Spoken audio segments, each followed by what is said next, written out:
बोलो जयकारा बोल मेरे श्री गुरु महाराज की जय। सभी गुरुमुख प्रेमियों से सप्रेम जय सच्चिदानंद। जो भी प्रारब्ध इंसान अपना बनवा कर लाया है, बना कर लाया है, उसको मिटाया नहीं जा सकता। सभी संत महापुरुष अपनी वाणियों में यही वर्णन करते हैं कि प्रारब्ध को नहीं मिटाया जा सकता। प्रारब्ध भोग यानी कर्मों का फल तो हमें भोगना ही भोगना पड़ेगा।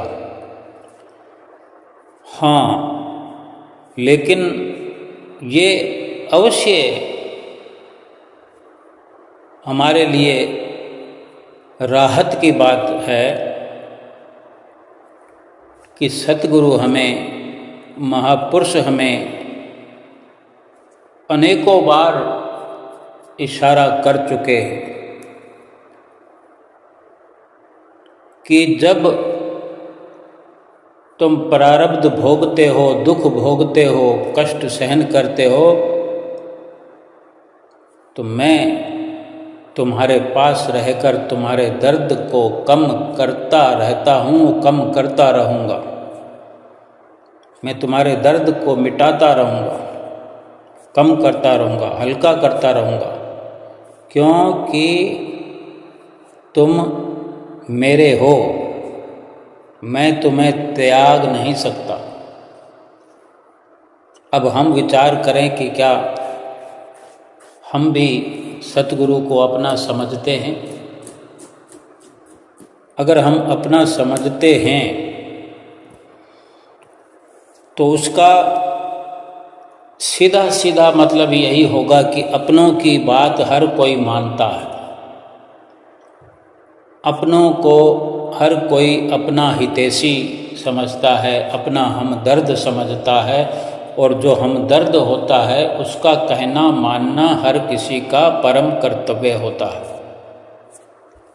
सांसारिक स्तर पर हम जिसको अपना समझते हैं, जिसको अपना मान चुके होते हैं, हम उसकी हर बात भी माना करते हैं, विश्वास के साथ यकीन करते हुए उसकी बात को मानते हैं, और उसका नफ़ा या नुकसान फिर हमारे यकीन के अनुसार होता भी है। ये तो एक सांसारिक बात है। अब उसमें यकीन हम क्यों करते हैं? और सतगुरु की बात पर यकीन अगर हम नहीं कर सकते तो ये भी विचार निकल के आता है कि जो संसार वालों से हमारा अपनत्व का भाव है, उसमें हमारी और उनकी आपस में मतलब परस्ती जुड़ी हुई है। हमने सही मायने में उन्हीं को अपना माना,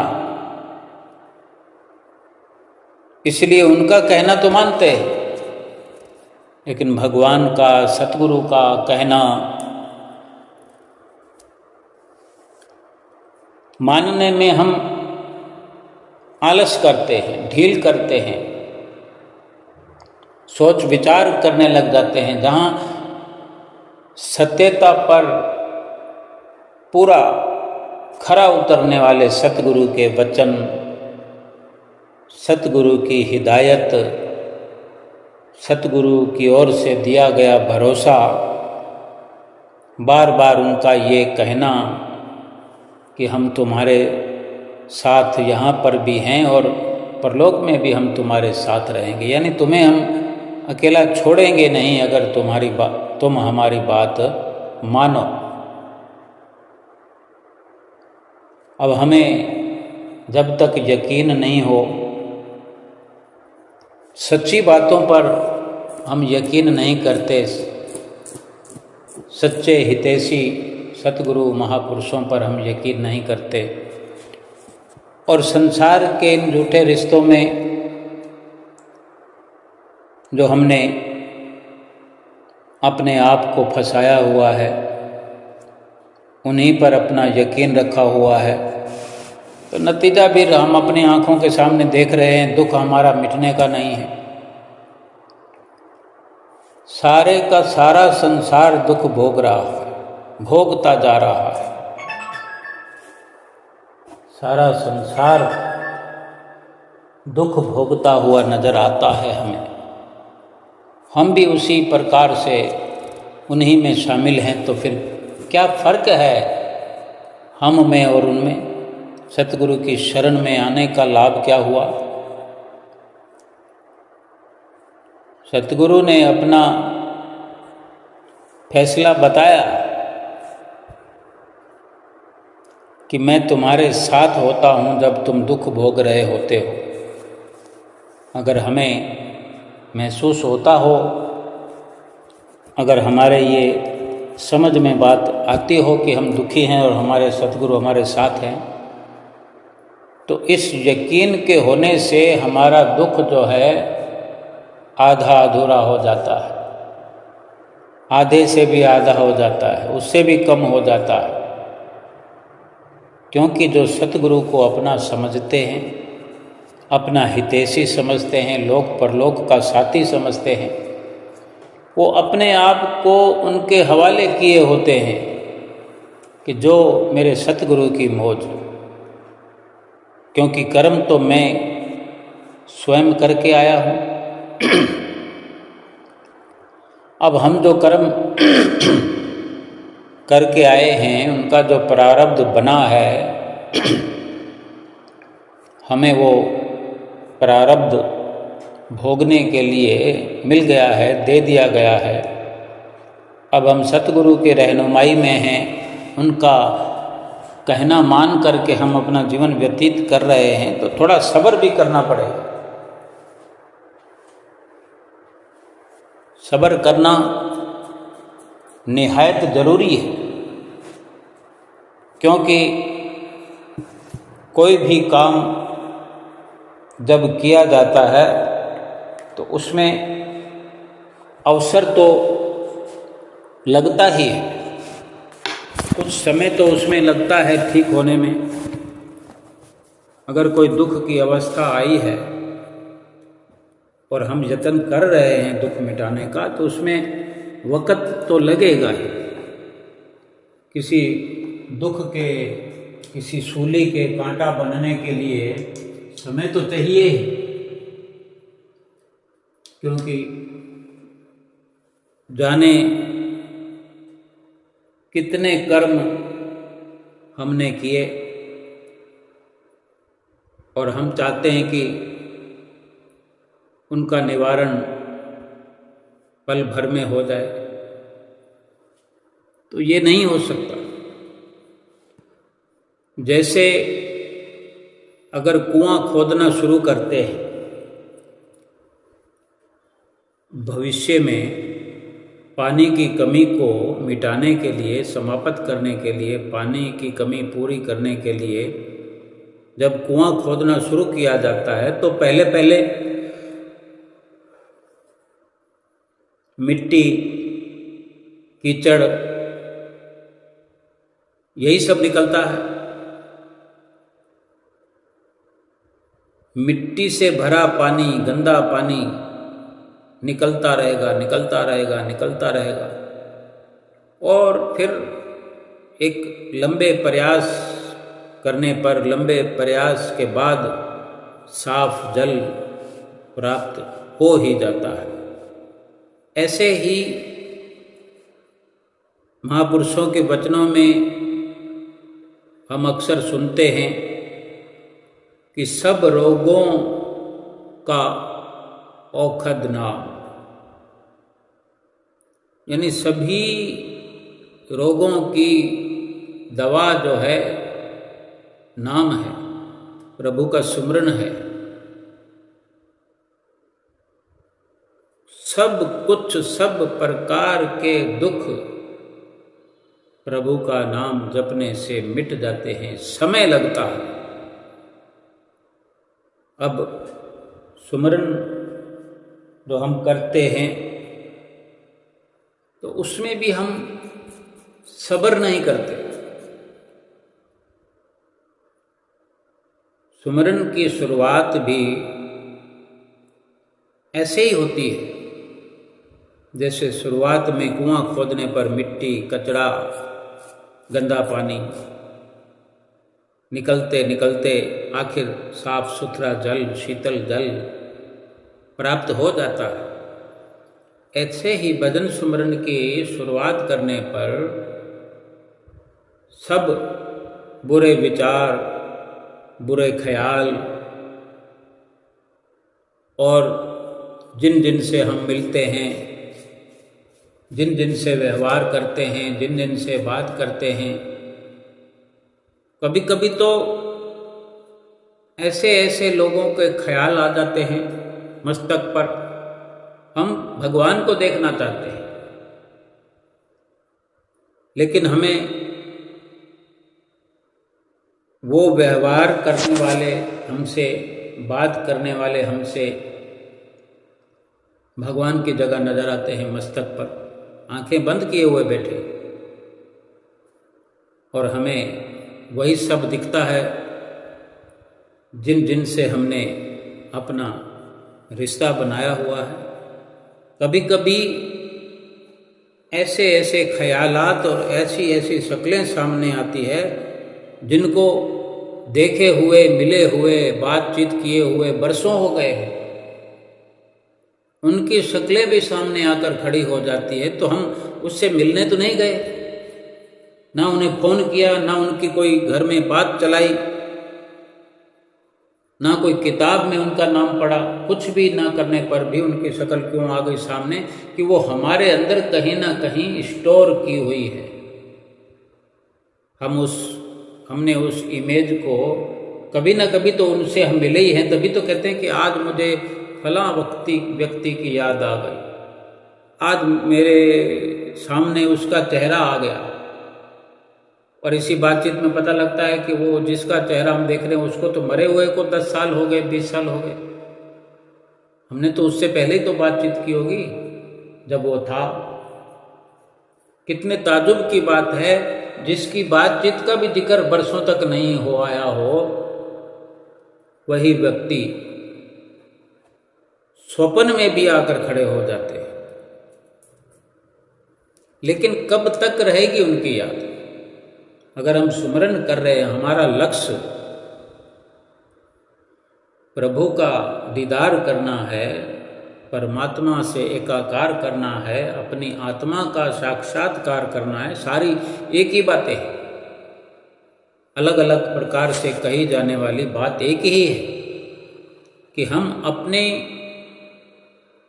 आत्मा का साक्षात्कार करना चाहते हैं, अपनी आत्मा को जानना चाहते हैं, और उसी यत्न में हम लगे हुए हैं, सुमरन कर रहे हैं, भजन अभ्यास कर रहे हैं। सतगुरु से मिला हुआ नाम जो है हमारी श्वास श्वास में चल रहा है, लेकिन बीच बीच में ध्यान भटकता है, फिर लगता है, फिर भटकता है। क्योंकि अगर हमारा प्रयास जारी है,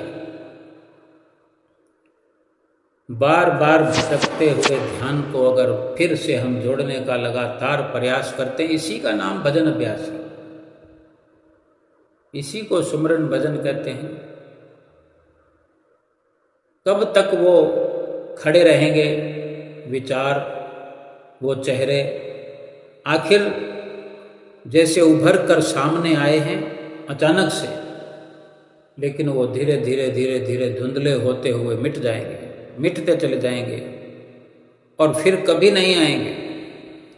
और कभी कभी आ भी गए तो क्या है, हमने अपना प्रयास जारी रखना है कि हमने बार बार सतगुरु के ध्यान पर जोर देना है।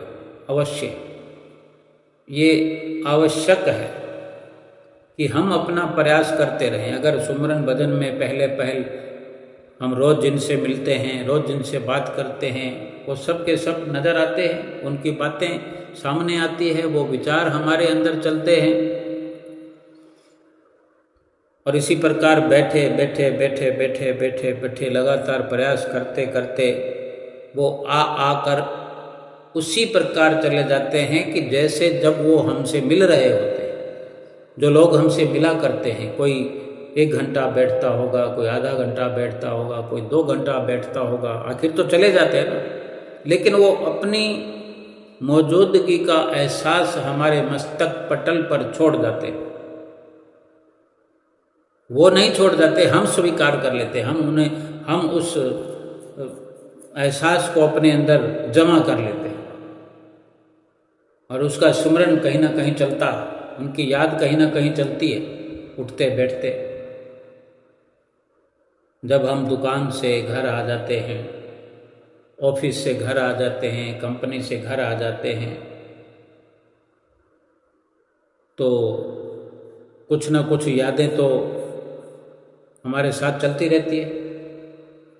हम कंपनी को, ऑफिस को, दुकान को छोड़ चुके हैं, ताला लगा चुके हैं, वहाँ से चल चुके हैं, पीठ दे करके वहाँ से रवाना हो गए हैं कि हमने अब अपने घर जाना है। घर की यादें जो है वो बढ़ती हुई कि घर वालों से मिलना है, बच्चों से मिलना है, माता पिता से मिलना है, पत्नी से मिलना है, पिता से मिलना है। उनकी इतनी याद प्रबल होने पर भी पिछली यादें कुछ न कुछ तो साथ में चलती रहती है। लेकिन कब तक? जब एक साथ घर पहुंच जाते हैं तो एक बार तो नया आविष्कार हो जाता है, सब कुछ भूल जाता है।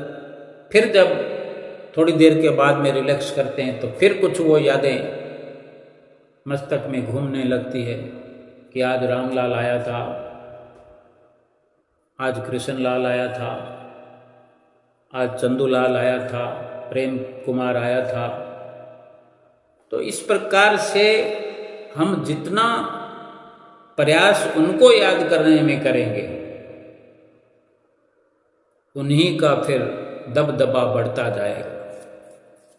और ऐसा करने पर, ऐसा होने पर, उनकी यादें बढ़ने पर अगर हम सतगुरु का ध्यान गहरा करने की कोशिश करेंगे, सतगुरु की कोई लीला याद करने की कोशिश करेंगे, हम दर्शन हाल को याद करने की कोशिश करेंगे, दर्शन हाल में सिंहासन को देखने की कोशिश करेंगे, श्री आनंदपुर का नक्शा अपने दिमाग में, क्या इन सब लोगों की, संसारियों की, व्यवहारियों की अगर यादें हमारे अंदर हैं, उनकी फ़ोटो हमारे अंदर हैं, तो क्या सतगुरु की इमेज, सतगुरु की फ़ोटो हमारे मस्तिष्क में नहीं है, हमारे अंदर स्टोर करी हुई नहीं है? आनंदपुर के नक्शे क्या हमारे दिल दिमाग में छाए हुए नहीं है? मंदिर का नक्शा क्या हमारे दिमाग में नहीं है? आंखें बंद करो, देखना चाहो मंदिर को, करो आंखें बंद, मंदिर का नाम लो तो मंदिर दिखने लग जाता है, बंद आंखों में दिखने लग जाता है, खुली आंखों में नहीं दिखे। बड़ी बात तो आंख बंद करने की है कि हम सुमरन कर रहे हैं। सुमरन करते वक्त क्या होता है, हम यही विचार कर रहे हैं, यही सोच रहे हैं कि हम आंख बंद करें, फिर श्री मंदिर जी का ध्यान करेंगे तो मंदिर जी का नक्शा, अब जरूरी थोड़ी है कि वही बत्तियां वगैरह, झूमर वगैरह, लेकिन एक यादों का सिलसिला शुरू हो जाता है। मंदिर का ख्याल करेंगे, मंदिर जी का नक्शा हमारी आंखों में घूमेगा, यानी मंदिर का नक्शा मस्तक पर आ गया, ध्यान में शामिल हो गया, फिर ना कोई रामलाल नजर आएगा, ना कोई किशनलाल नजर आएगा, ना गणपत लाल नजर आएगा, ना कोई पैसे देता हुआ नजर आएगा, ना लेते हुए नजर आएगा, फिर कुछ नहीं। फिर हम जितना जी चाहे, जितनी देर चाहे मंदिर में खड़े रहे, हम दर्शन हाल को देखना चाहेंगे। ये चाहत तो बनानी पड़ेगी, क्यों? जब ये रामलाल, किशनलाल, फलाना राम, ढिकाड़ा राम, संगीता, सुपनीता, शांति, रमा, ये वगैरह, अब हम कहने कहते वो मेरी बहन है, वो मेरी मित्र है, सहेली है, वो मेरी पड़ोसन है, मेरी बेटी का फ़ोन आया था, मेरी मौसी का फ़ोन आया था, क्या कहते हैं, मेरे भाई हैं, मैं दुकान पर आया हूँ तो आज भाई मिलने आए थे, अंकल मिलने आए थे, जो कुछ भी है, अगर उनसे निकलना चाहते हैं, हम ये सोचते हैं कि ये सब हटते क्यों नहीं है, कि हमें हटाने का तरीका होना चाहिए। देखो, दीवार पर इश्तेहार लगे होते हैं, कोई विज्ञापन छपा होता है, आज ये विज्ञापन लगा हुआ है, लावारिस दीवार है, कोई भी विज्ञापन छाप देता है अपना, तो कल कोई और आता है अपने हाथों में पैम्पलेट लिए, विज्ञापन लिए, उस विज्ञापन पे वो विज्ञापन छाप देता है, चिपका देता है, वो नीचे दब गया। फिर कोई और आता है, यानी अगर वो दीवार लावारिस ना हो तो दीवार के मालिक की मर्जी है कि वो किसी को विज्ञापन चिपकाने दे या ना। लेकिन उस लावारिस दीवार पर भी इतनी तो सुविधा है कि एक विज्ञापन को ढकना हो तो दूसरा विज्ञापन लगा दो तो वो ढक जाता है, फिर वही दिखता है सबको। अब अगर हम इतना समझते हैं कि हमने किसी चेहरे को ढकना है तो हम कौन से चेहरे को ऊपर लाना चाहते हैं, ये हमारी मर्जी है। हम रामलाल को नहीं देखना चाहते तो हम श्यामलाल को बीच में ले आते हैं, कृष्णलाल को ले आते हैं, मनोहर लाल को ले आते हैं, किसी कुमार को ले आते हैं, महेश को ले आते हैं, सुरेश को ले आते हैं। तो फिर कोई कारण नहीं कि हम सतगुरु का ध्यान न कर सके, यानी हमारे अंदर क्षमता है, हम जिसे चाहें उसे देखते हैं। थोड़ी अनहोनी हो सकती है, लेकिन हमारा संभलने का इरादा हुआ और तुरंत हम संभल सकते हैं। जब जब भी हम सुमरन पर बैठे, थोड़ी देर इन विचारों का, विकारों का, ये कीचड़, ये मिट्टी, ये गंदला पानी, ये सब आएगा, लेकिन हम अपने ध्यान को गहरा करते रहें। ये भी एक गहरा सागर है, कुआं ही नहीं, कुएं की सीमा हो सकती है, समुद्र की भी सीमा हो सकती है, लेकिन सतगुरु के, भगवान के प्रेम की कोई सीमा नहीं हो सकती। वो गाया करते हैं शब्द में, भजन में, सागर से भी गहरा बंदे गुरुदेव का प्यार है। भगवान का, सतगुरु का प्रेम सागर से भी गहरा है, उसकी कोई था नहीं है। वो शुरू करने की देर है, वो शुरू तभी होगा कि उनको याद करते चले जाएंगे।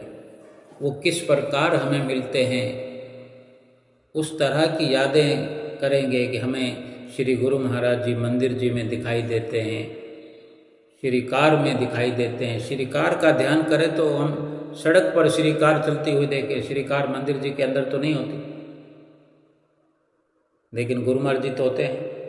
और श्री कार का ध्यान करेंगे तो श्री कार सड़क पर चलती है, मंदिर के बाहर खड़ी होती है, और सब के सब स्टॉपेज कि श्री कार कहाँ रुकती है, कहाँ से चलती है, किस प्रकार सड़क पर चलती है, सड़क पर चल रही है श्री कार। अब दिन का समय है, चाहे हमारी आंख खुली है या आंख बंद है। आंख बंद करने का ज़्यादा लाभ इसलिए होता है कि आंख बंद होती है तो हमारे सामने कोई दीवार भी अगर है तो वो है, दीवार दिख रही है। आंख बंद करने से वो दीवार भी बाहरी तौर पर तो हमारी तरफ से हमने ख़त्म कर दी। अब आंख बंद करते हैं तो बेशक अंधेरा हो, क्या फ़र्क पड़ता है, लेकिन वो अंधेरा जो है वो सच्चा है। ये जो बाहर का जो प्रकाश है वो झूठा है। इस प्रकाश में जो नज़र आता है वो सब विचलित करने वाला है। आज अगर विचलितता है, आज अगर ध्यान भटकता है, संसार अगर भगवान की जगह संसार नज़र आता है आंख बंद करने पर, तो इसी वजह से कि हमने उसी के साथ अपना पूरा मुकम्मल संबंध जोड़ा हुआ है। पूरी हमारी यात्रा उस संसार पर हमने निर्भर कर ली है।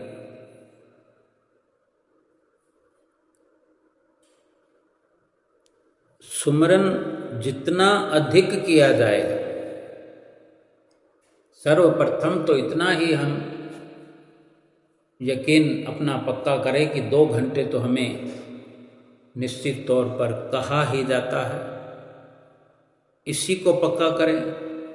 अब इसमें अधिक का यही मतलब है कि सुमरन जितना अधिक यानी एक साथ जितना अधिक कर पाए। 4 टुकड़ों में करते हैं, हमें छूट मिली हुई है, तो छूट इतनी है कि 4 टुकड़ों में पहले करना सीखें। फिर इन 4 टुकड़ों को आधा घंटा जो स्मरण करते, इनको कब जोड़ करके अधिक कर पाते हैं, इस प्रकार से। और फिर इसकी लिमिट को कोई जितना चाहे बढ़ाया जाए, लेकिन पहले ये अवश्य है कि 2 घंटे हर किसी के लिए ये अनिवार्य है। ऐसा हम रोज नित्य प्रति संतों महापुरुषों से सुनते हैं। फिर आगे जितना बढ़ेगा, बढ़ता चला जाएगा, मन का शीशा उतना ही साफ होता चला जाएगा।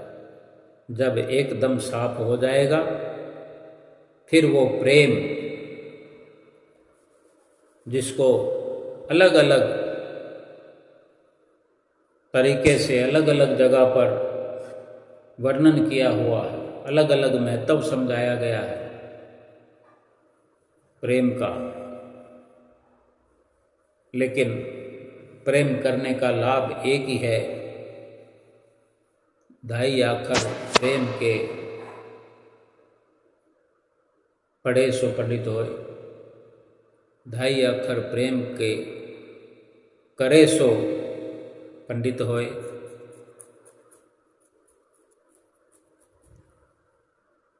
सीधा सरल रास्ता भजन सुमरन का महापुरुषों ने बताया है। और जो दुख हमारे जीवन में आते हैं, आ रहे हैं, वो हमारे ही बुरे कर्मों का नतीजा है। हम जब कर्म करते हैं, कहते हैं ना, दुख में सुमरन सब करे। दुख में ही क्यों करना? दुख में ही सुमरन की याद क्यों आ जाती है, भगवान क्यों याद आ जाता है?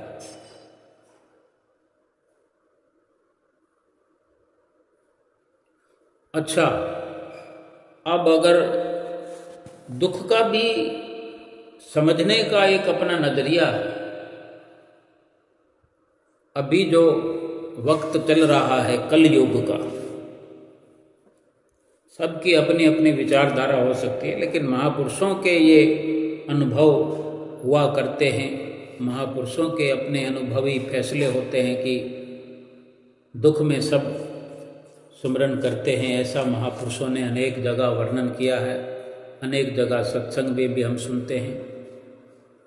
लेकिन ये भी महापुरुष फरमाया करते हैं कि ये घोर कलयुग का समय है, इसका भी वर्णन शास्त्रों में है। एक नजरिए से यही कहने सुनने में आता है कि कलयुग आ गया, कलयुग आ गया, यानी कलयुग की जो विचारधारा हर किसी के अंदर है वो यही है कि ये बहुत दुखद है। कलयुग में ये हो गया, कलयुग में ये होने वाला है, कलयुग में, जैसे इसका भी वो गाना है एक, रामचंद्र कहे गए सिया से, ऐसा कलयुग आएगा, हंस चुगेगा दाना दुनका, कौवा मोती खाएगा। अब ये भी अक्सर हम देखते हैं कि बुराई करने वालों का तो कुछ नहीं होता, बुराई करने वाले तो फल फूल रहे हैं, ऐश कर रहे हैं। पाप करने वालों के मजे लगे हुए। जो ईमानदार हैं, भक्ति करने वाले हैं, भजन करने वाले हैं, वो दुखी नजर आते हैं। लेकिन ये विचार या ये नज़रिया ठीक नहीं है। पहले तो हम ये विचार करें कि अगर ये घोर कलयुग है तो इससे ये तो निश्चित हो जाता है कि दुख देने वाला है, कि इस कलयुग में पाप करने वाले मजे करते हैं और भला करने वाले, पुण्य करने वाले दुख उठाते हैं। तो इससे भी ये सिद्ध होता है कि ये दुखों का अवसर चल रहा है। इससे अधिक दुख कब इंसान अनुभव कर सकेगा? तो इस कलयुग में हम, इस दुखों वाले युग में, दुखों से भरा हुआ ये कलयुग है, इस कलयुग में हमने जन्म लिया है। अब और कौन से दुख की हम तलाश कर रहे हैं, कौन से दुख की इंतजार कर रहे हैं कि ऐसा दुख आएगा कि वैसा दुख आएगा तब सुमरन करेंगे? क्या इससे ये निश्चित नहीं हो जाता कि ये कलयुग दुखों की निशानी है? केवल इसी का अनुभव करके हमें भजन सुमरन शुरू कर देना चाहिए, लगे रहना चाहिए। दुख में भी अगर सुमरन करना है तो इससे बड़ा दुख क्या हो सकता है? हर वस्तु का अभाव ही अभाव है। और भजन सुमरन करें तो फिर ये कलयुग पड़ा रहेगा, कलयुग का असर हम पर नहीं होगा। भजन करने वाले पर किसी प्रकार के दुख का असर नहीं होता। और दुख में अगर एक रूप से, एक प्रकार से हमने निश्चित कर लिया कि पूरा जो जीवन है ये दुख ही है और हमने सुमरन को छोड़ना नहीं है, पूरा जीवन सुमरन करना है, तो हमारे लिए तो फिर वो घड़ी आएगी नहीं जिसका इंतजार लोग करते हैं, दुनिया करती है। कि कोई हाथ टूट जाए, पांव टूट जाए, बुखार आ जाए, कोई और बीमारी आ जाए, कोई आपदा, कोई मुसीबत आ जाए, कोई आंधी तूफान आ जाए, कोई ऐसा कोई घटना घट जाए, क्या तब हम समझेंगे कि ये दुख की घड़ी है और इसमें हमें करना चाहिए कि अब दुख की घड़ी आई है तो सुमरन करो? क्यों ना हम जन्म लेकर के यही समझें ये पूरा जीवन दुख है और हमें हर पल सुमरन करते रहना। ऐसा करने से तो दुख तो फिर कभी आएगा ही नहीं जिसको दुनिया दुख कहती है। संत महापुरुष तो यही इशारा करते हैं कि दुख समझकर ही सुमरन करो। इससे बड़ा दुख क्या हो सकता है कि हमें इस जीवन में एक चुनौती का सामना करना है, आत्मा का कल्याण करना है। कोई यहाँ अपना नहीं है, लेकिन हमने तो इस बात को बुलाया हुआ है। जो अपने नहीं हैं, बेगाने हैं, उनको अपना समझे बैठे हैं। जो अपना है उसको बेगाना कर दिया है। हर आत्मा दुखी है। हर आत्मा, हर इंसान के अंदर जो आत्मा है, यानी हर आत्मा दुखी है, परमात्मा की तलाश में। उसकी तलाश करते सब की सब आत्माएं भटक रही है। ये दुख नहीं है। इससे बढ़कर दुख क्या हो सकता है? इंसान शरीर के दुखों की बात करता है, लेकिन शरीर के दुखों की बात करें तो भी शरीर करके भी इस दुनिया में सिवाय दुख के कुछ नहीं है। लेकिन अगर इससे कोई उबर भी गया है, इस दुख से कोई उबरा हुआ है, तर गया है, तो असलियत पर आए कि हर इंसान की जो आत्मा है वो दुखी है, इसलिए कि वो परमात्मा की तलाश में है। परमात्मा की तलाश करने के लिए ये आत्मा इस मनुष्य शरीर में आई है। तो क्या तलाश पूरी हो गई है? उसकी तलाश में सब भटक रहे हैं। और ये भी दुख है कि आत्मा दुखी है, तो ये भी अगर दुख है और संसार दुखों का घर है, तो ये इतना दुख दिया किसने? किसी ने किसी को दुख दिया नहीं है। हर मनुष्य का दुख स्वयं उसकी ही देन है या लेन है। हमें हमारा दुख हम ही ने दिया है, क्योंकि सबके हाथों में कर्मों रूपी कलम है। हम सब अपनी कलम चला सकें, ये सामर्थ्य हमें मिली है। 84 लाख योनियों में न सही, लेकिन मनुष्य जीवन में तो हमें कलम मिली हुई है। कर्म करने के लिए हम स्वतंत्र हैं। हम शुभ कर्म करें, अशुभ कर्म करें, दोनों ही भोगने पड़ेंगे। शुभ और अशुभ अगर दोनों तरह के कर्म ना करके निष्काम कर्म करेंगे, तो हमारी तो कलम स्वतंत्र है कि हम निष्काम कर्म करें, निष्काम कर्मों का खाता बनाएं।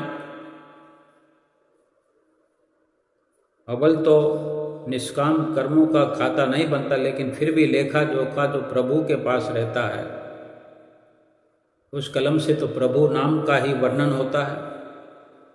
वो प्रभु के खाते में जाता है सीधा, प्रभु के साथ मिलाता है आत्मा को। जिसको सतगुरु की शरण मिली है, उसको तो बहुत सुंदर ये अवसर मिला हुआ है। हर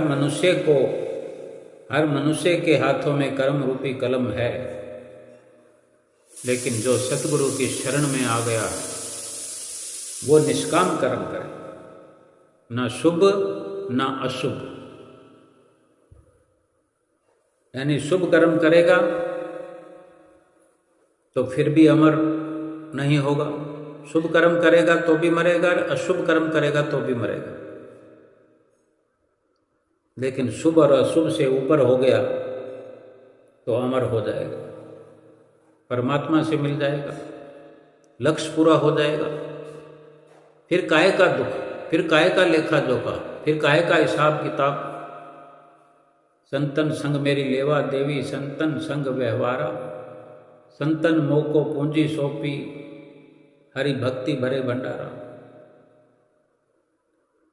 धर्म राय अब का करेगा जब फटियो सगला लेखा।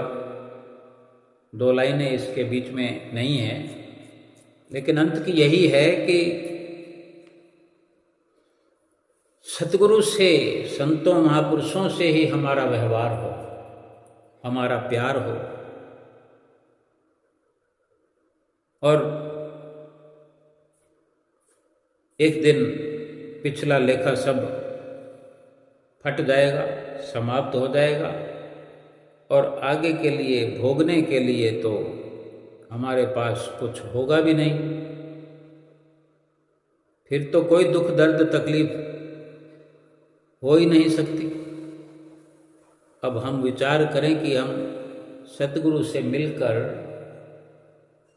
शरीर से तो मिल गए, लेकिन आत्मा और परमात्मा का मेल करने के लिए क्यों देर कर रहे हैं?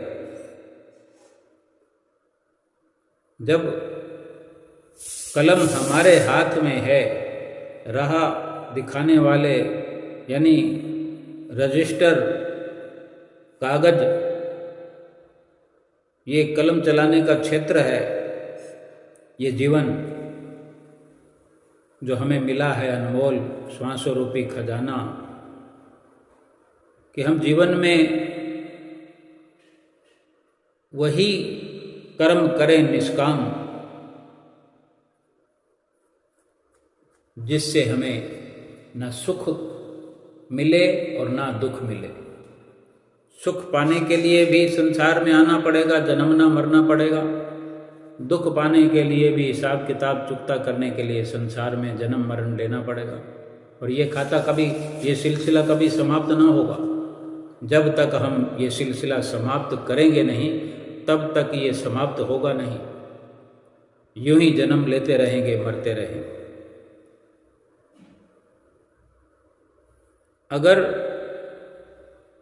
कर्म करने के लिए हमें प्रभु ने स्वतंत्र कर दिया, सतगुरु ने हमें अपने साथ जगह दे करके, अपनी रहनुमाई दे करके हमें रास्ता दिखा दिया है, कर्म करने की युक्ति बता दी है, भजन सुमरन का हमें मार्ग दिखाया है, तो हम इस कर्म रूपी कलम से अपना भाग्य बनाएं, दुर्भाग्य क्यों बनाएं? आज अगर हम दुखी हो रहे हैं तो हमने खुद अपना दुर्भाग्य लिखा है। हर किसी को दुख है, किसी को छोटा दुख है, किसी को बड़ा दुख है, किसी को शरीर का दुख है, किसी को मन का दुख है, किसी को धन का दुख है, किसी को रिश्तों का दुख है, किसी का घर छोटा है, किसी का रंग काला है, किसी को कोई अभाव है, किसी को कोई अभाव है। पूर्ण तो सतगुरु है, और हमें पूर्ण होना है तो सतगुरु की संगत तो हमें मिल चुकी है। सतगुरु की आज्ञा पर चलते चले जाए। जब शरीर पर दुख आता है, जब कोई धन का दुख आता है, कोई बर्बादी हो जाती है, कोई दिवाला निकल जाता है, कोई घाटा हो जाता है, कोई शरीर का अंग भंग हो जाता है, या कोई और बहुत सी परेशानियां हैं, तब जाके ऐसा दुख होता है जब भगवान की याद आती है। फिर भगवान की हम खोज करते हैं, फिर ढूंढना शुरू करते हैं, कभी इस मंदिर में, कभी उस मंदिर में, कभी मस्जिद में, कभी गुरुद्वारे में, कभी चर्च में प्रार्थना करते हैं, सर पटकते हैं, और एक शिकायत हर प्रकार से चालू रहती है, मुझे दुख क्यों मिला, मेरा दुख मिटता क्यों नहीं, मेरा दुख दूर करो। अब भगवान की तलाश दुख आने पर करते हैं। दुख कौन सा?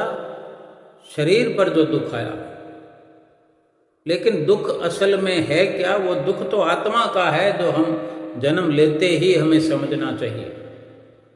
होश संभालने के साथ साथ हमें समझ लेना चाहिए। समझाने के लिए पर्याप्त मात्रा में, आज 5 साल के बच्चे क्या गुरु महाराज जी के सेवादार नहीं है, गुरमुख नहीं है, प्रेमी नहीं है क्या? उन्हें नाम नहीं मिला हुआ? कोई पाबंदी थोड़ी है। श्री आनंदपुर दरबार में, श्री आनंदपुर दरबार वाले, हारा वाले गुरु महाराज ने कभी किसी को नाम से वंचित थोड़ा ही रखा। जब कोई नाम की मांग करता है, शब्द की मांग करता है, उसी वक्त दिया जाता है। उसके लिए कोई अच्छा समय आएगा, वो समय मुंह से जिक्र किया, उसके बाद में फिर देर नहीं लगती। फिर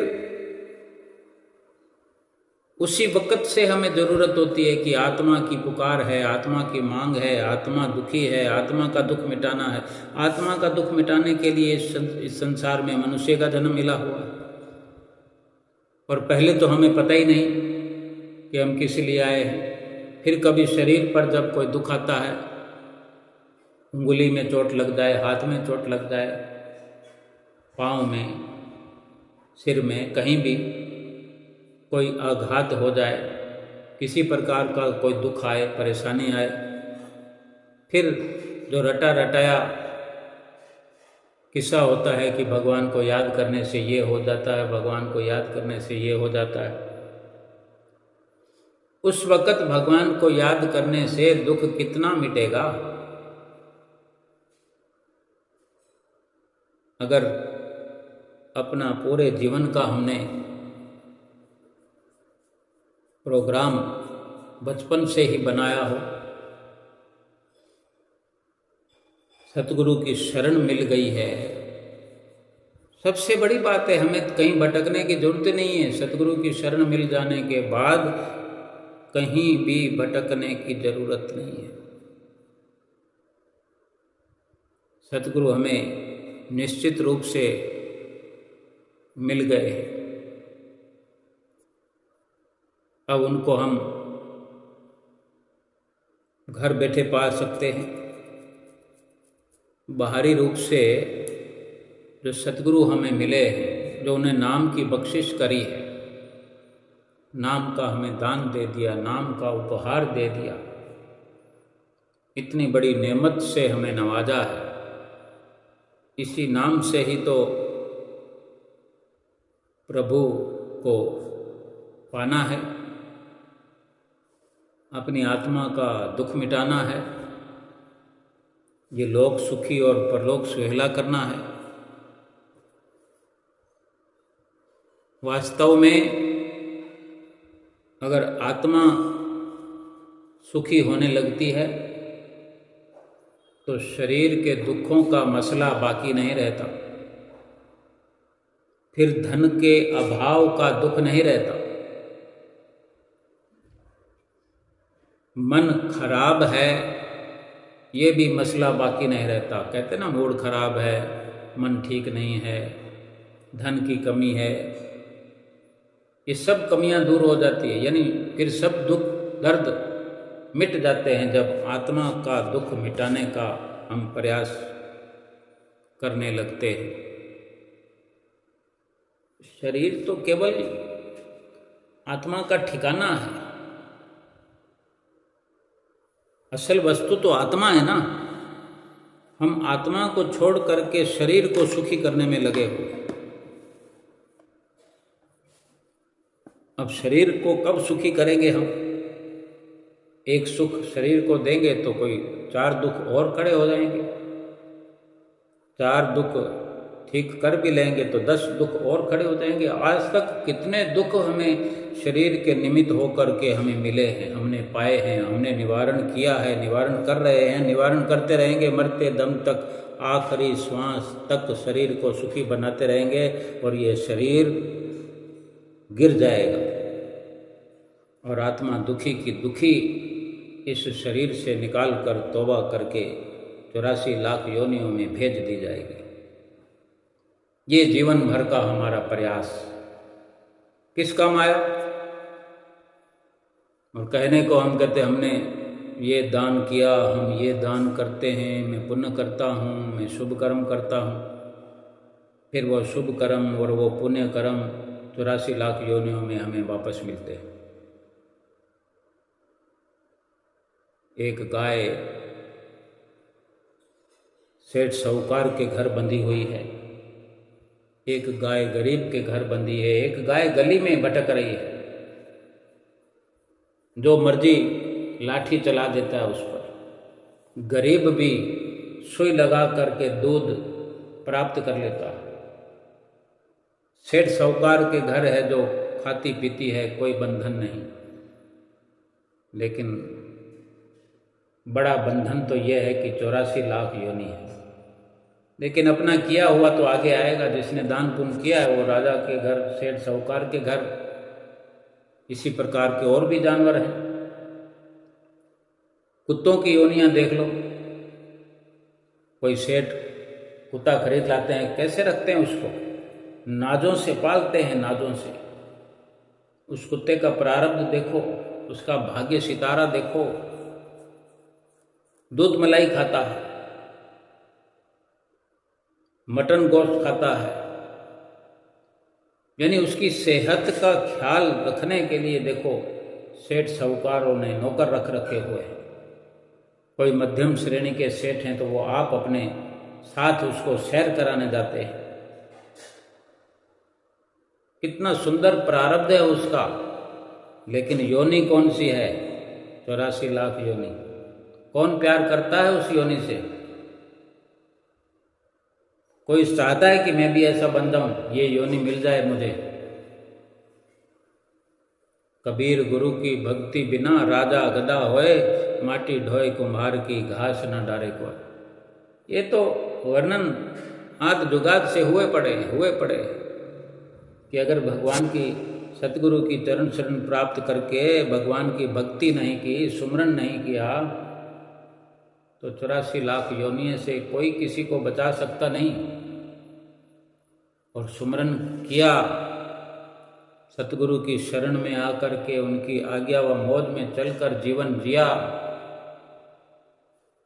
तो कल्याण आत्मा का अवश्य होगा, परमात्मा से मिलन अवश्य होगा, लेकिन जब तक काम अधूरा रहेगा मनुष्य जीवन से कोई वंचित नहीं कर सकता, मनुष्य जन्म मिलता रहेगा। भगवान श्री कृष्ण ने कहा है समय समय पर, हमारे श्री गुरु महाराज जी ने, श्री परमहंसों ने हर रूप में कहा है कि हमारा और आपका कोई ये एक जन्म का नाता नहीं है, अनेक जन्मों से हम साथ में चले आ रहे हैं। ये भक्ति का नाता, जब सतगुरु की शरण हासिल हमें हो गई है तो हम पूरा प्रयास करें, भजन सुमरन करें, नित्य नेम करें और सतगुरु की प्रसन्नता का ख्याल रखते हुए निष्काम कर्म करते चलें। वापस हमें बदले में कुछ मिले ऐसा कर्म नहीं करना है हमें कि मैं सुमरन करूं तो इसके बदले में ये मुझे मिल जाए। हम अपना नित्य प्रति का ये नियम बना करके ये निष्काम कर्म करते जाएं। मनुष्य जन्म का ये लक्ष्य समझ करके, सतगुरु ने, परमात्मा ने उपकार करके हमें मनुष्य जन्म दिया, इसका मान सम्मान करने के लिए ही सही, अपनी आत्मा को सुखी बनाने के लिए भजन स्मरण करते हुए जीवन व्यतीत करें और लोक परलोक सुहेला करें। बोलो जयकारा बोल मेरे श्री गुरु महाराज की जय।